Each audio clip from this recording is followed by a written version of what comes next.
Looking at Saturday, now we're kind of shifting the page here to look at Virginia. End of the day, my first glance piece was out last night. Virginia team that was not very good offensively. So much turnover offensively as well. Top four receivers are gone. Four of the five starting offensive linemen with experience are gone. New quarterback, bringing in some help at slot receiver and a help at running back. You look at this Virginia offense. What are those expectations, Austin Price, do you have for Tennessee on Saturday? Well, you'd hope that Tennessee's newly added depth on the defensive side of the ball can get after that, unknown Virginia offense. I don't think Virginia knows until you line up and play against somebody that doesn't know what you're doing. I mean, how different does Tennessee's defense feel going against a Virginia offense that's not going a million miles per minute like Tennessee can? Same thing on the flip side. But I think you're hoping that some of those young pass rushers can have some early success. You're hoping that the new kind of the new depth and the athleticism across the board is able to make some plays. And I think it's important for Tennessee to get out and establish themselves early on both sides of the ball, because you can't let a team like Virginia hang around. You want to put them away early. You're the prohibitive favorite. You got to act like it and play like it.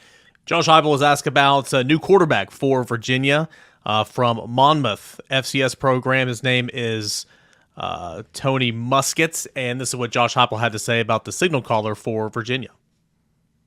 Good decision maker, throwing for a bunch of yards. Has good pocket awareness. Him being in week one, year one within their system. What are the new things that they do to try to put him in a position? We'll find out on game day. But a guy that's played, really good football at a high level and been a good decision maker. So for us, we got to do a great job of handling the run game. We got to apply pressure. That can be with our pressure package, but it can also just be with our front four. We got to make him uncomfortable inside the pocket. Tennessee linebacker Aaron Beasley was later asked about Tony Muskett as well and the rest of that Virginia offense. Here's what Tennessee linebacker Aaron Beasley had to say about the scout for Virginia. The quarterback from Monmouth, I think it was a small D2 school, I want to say. I'm not sure. I like him a lot. He's a really good player. Looks like he wants to win a lot, so really excited to play him. They like to do a lot of motions. They like to, try to get the ball on the perimeter to get you out leverage. And that way, do a lot of play action, a lot of boots. They'll take their shots. It should be a good challenge for us, for sure. So really, not just offensively, but defensively here as well. I mean, you can look at tape from last year. You can study about this new quarterback, where he was last year and all that. But, Brent, at the end of the day, week one, game one, you got to focus on you, play your assignment defensively, because Virginia might not know what they're doing until they get out there with all these new pieces. Well, I mean, and again, this is a Virginia team that's in a complete role reversal from a year ago. Year one under Tony Elliott, they brought so many offensive weapons back. A veteran quarterback, some skill guys. Everybody thought, hey, we brought in the offensive guru, plug and play. The offense is really going to take off with all the experience that it has, and the defense is full of all kinds of growing pains. What happened was the defense grew dramatically and the offense went the wrong direction. Now, Tony Elliott, if you go back and look at anything he said last year, and of course their season was obviously cut short by the tragedy up there, so there's not been a ton of talk about year one of Tony Elliott other than the difficulty he had in managing the end of last year. But he was super critical of that team last preseason, last fall, about how they didn't buy in, how hard it was to try to get his culture established. They fought internally, had to stop practice, and they all had to run extra. I mean, they had a hard time kind of getting established last year. So my question is going to be, with all the new faces, does that mean it's easier for them to establish who they are identity-wise?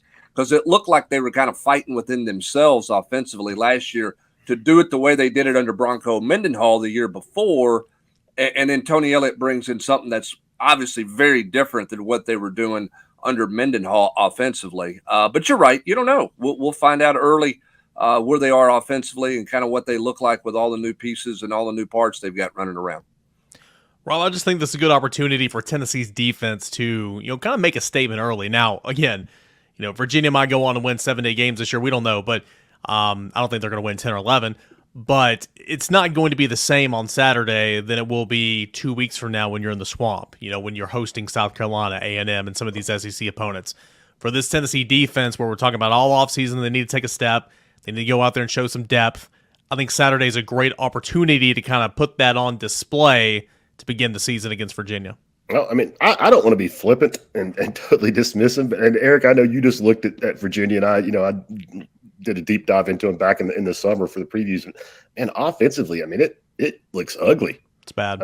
I mean, you're talking about, you got all your eggs at a quarterback transferring up to the Power 5 division from Monmouth, where he wasn't great. I mean, he was okay, but he threw for less than 2,000 yards last year, had 17 touchdowns against 8 interceptions.